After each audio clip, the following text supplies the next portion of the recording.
Welcome to the Inner Peace and Other Cool Shit podcast, the show that helps you find freedom from anxiety, overthinking, worry, and stress. I'm Siobhan Friel, a fellow human being, transformational coach, and your new friend. Come and hang out with me as we explore a whole new understanding of the human experience so you can enjoy life with more peace and ease. Hello, welcome back to the show. Today we're talking about inner peace, which is the eponymous topic of the podcast. Is that the word? I mean the word where something is named after the thing. Okay, let's get into it. If I gave you a feelings menu, which one would you pick? And you're not allowed to pick happy. Only because happiness is used like sometimes a catch-all term for a nice feeling and gets used in place of the spectrum of other feelings that we have available. So it's a bit of a cop-out really. It's like me giving you an actual menu at a restaurant, and when the server comes you'll say, "Can I have the food please?" So we're just going to take happiness away as an option for a minute. So which feeling would you pick from the made up feelings menu? Back in my very early coaching days, when we had to pick a niche or die, I used to only coach people that called themselves procrastinators.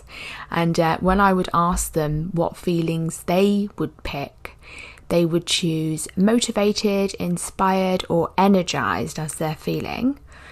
And when we explored why that was, they saw that they chose those feelings so that they could get on with whatever they felt that they were procrastinating on. So then I asked them how they think they would feel when they finally get the thing done. Happy, they said. Well, you're not allowed happy, I remind them. Peaceful then, calm, content, relaxed.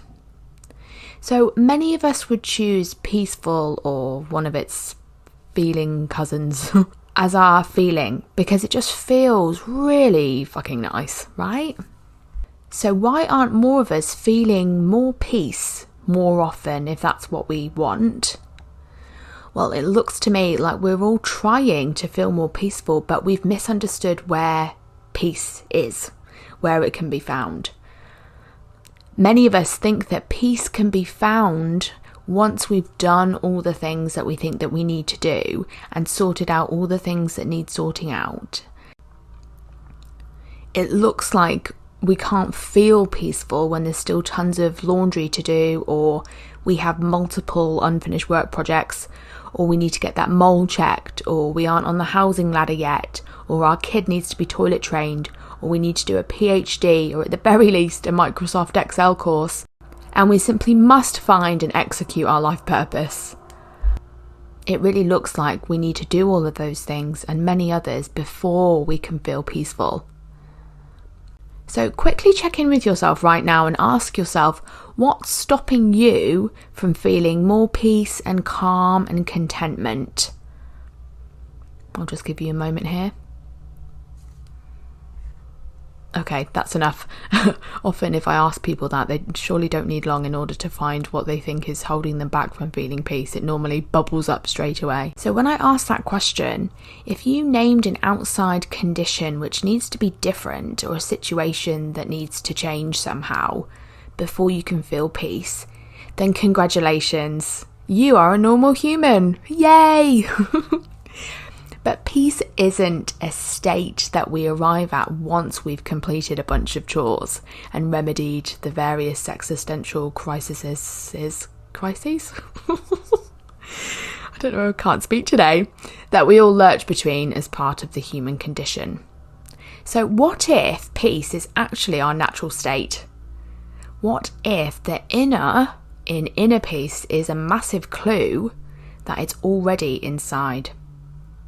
And what if that inner peace is just covered up with all of our worrying and stressing and overthinking and incessant goal collecting? Now, if you're anything like I was when I first heard that we all have inner peace inside and it's our natural state, You'll probably scoff and sneer and maybe turn off the episode, but don't do that just yet. When I first heard that peace was innate within us, I thought it was a bunch of new age hippie bullshit. Like, look at all the evidence. How can humans be innately peaceful when there's just so much conflict in the world? And if peace really was already inside us, ready to be enjoyed without the need to be on a beach or on a meditation cushion or with an empty schedule or perfectly raised children, then why on earth are so many people grinding out an existence, chasing goals, possessions and accomplishments in order to feel better, or turning to unwanted habits, addictions and behaviours to numb themselves? Like, why would all of that be happening if peace really was inside us? Those were the kind of questions that were on my mind, and I wonder if you're thinking those too. So let's just pretend for a minute that we don't know anything about peace. So let's just forget all the preconceived notions and ideas and all the things we think we know about peace and how we don't have it, how we can't possibly have it because look at the world, where we think it is and how to get it. Pop all of those old opinions just on a shelf in your mind while we consider this fresh. And you can get them all back down later if you like. So stop for a moment and think about the last time you felt something even similar to peace or calm or contentment or just a nice feeling, when you felt a tiny sliver of I hope you know what I mean by that sound, but that feeling, right? That So what were you thinking about, if you can remember? Most people say, oh, I wasn't thinking about anything, or not much, or nothing. Now, this is kind of cool. This is a clue that under our very noisy human thinking, there's a quiet there, a calm. People don't say, oh, I was thinking about how awesome life is. I was thinking about how great I feel after my promotion, or I was thinking about how much I love my new car. Usually they're not thinking about a thing or thinking much of anything. Like, would you agree with that? Now, some of you will want to tell me that you haven't felt even a moment of peace as an adult, or that you've ever even felt peaceful, even as a kid. And I bet that seems really true for you. But I would gently ask you, though, to look a little closer, because very, very often we mistake that feeling of peace for a lack of vigilance around our perceived problems. So you may have a moment of peacefulness, possibly first thing in the morning as you drift into consciousness from sleep, or possibly when out in nature or in the shower or after sex or while on a long drive or while engaged in a task that you really like, such as fixing fishing rods for war veterans or something. But as soon as you notice that nice feeling, maybe then you realise you haven't been focused on your problems, so you quickly turn your attention back to them. Oh shit, we think, if we notice a flutter of peace. What have I forgotten? And that's the thing, our inner peace is always there, but so few of us trust this because we just don't experience it enough, right? And we don't experience it enough because we're always innocently thinking over our inner peace with our ruminating, worrying and problem solving. A popular metaphor, and one I just love for what I'm describing here, is a snow globe. I first heard this from an incredible human called Dr. Amy Johnson, who first introduced me to the way our human experience works, which I talk about around here. Dr. Amy has an amazing podcast called Changeable that you should check out if you haven't already. So our mind is a snow globe. The snow globe has a little picture inside, maybe a sweet little winterscape of impossibly cute children holding hands while bundled in scarves and hats. Cute. That picture is our inner peace. It's always there in the snow globe, always. But when the snow globe is shaken up, we can't see the picture. The pretend snow is swirling all around, obscuring everything else. That's what's happening with our incessant thinking. Our thoughts are the snow, whizzing around in that stormy, frenzied way. But when we let our thinking settle, the picture, which is our inner peace, becomes clear again. Can you see that? Now, the problem is we don't let our thinking settle, and this is due to a simple misunderstanding about where our ideas and solutions and decisions are coming from. We mistakenly think that thinking about the problems of our life, about all the things we need to do, thinking about what's going to happen, thinking about things that have already happened and weren't they terrible, and all of that brain noise, we think all of that is what gives us the answers and solutions that we need. But every idea, fix or solution that you've ever come up with has come to you despite all of that thinking. We only keep our minds revved up because we think it's doing something for us, like coming up with good shit, right? But what if we are completely wrong about that? What if we are perfectly peaceful at our core, but we're just mistakenly thinking over that, like shaking up the snow globe, because we think we need to do that to navigate life? What do you think? I would love for you to just lightly explore this in your own life.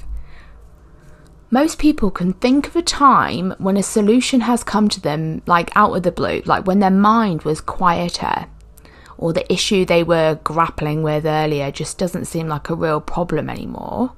Have you had that happen? Like, can you think of a time that that's happened for you? But when it does, we dismiss it as a fluke rather than trusting that actually this is how it works. So consider that you don't need to wrestle around with your own thoughts in order to make decisions or find answers. Consider that you have access to inner peace underneath all of your busy thinking. It just never goes away. One of the definitions of peace is without disturbance.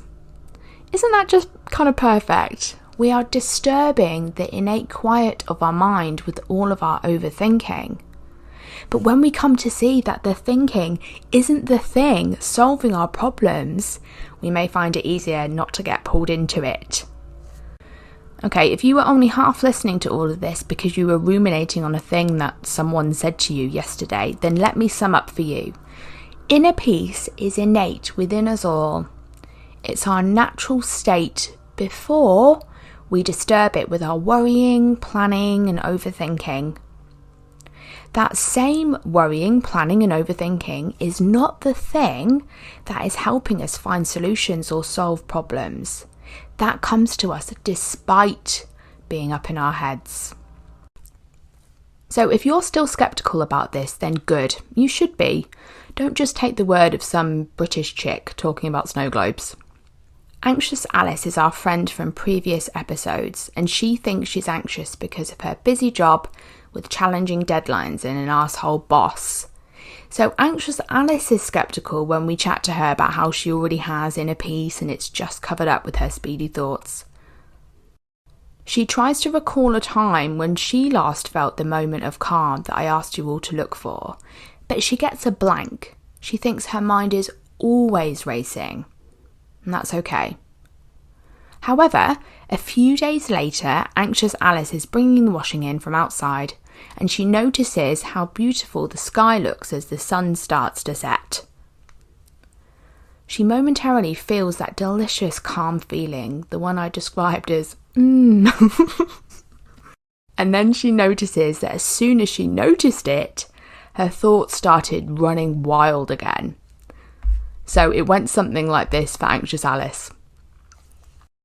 Oh, was that the nice feeling that Siobhan was wittering on about the other day? It sure felt calm and peaceful.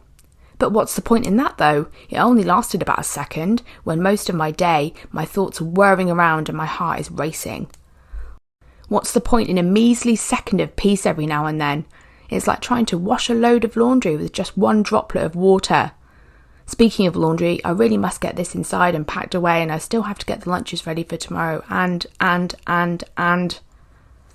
If that's your experience of those tiny peace moments, then yeah, that's normal, my friends, for now anyway.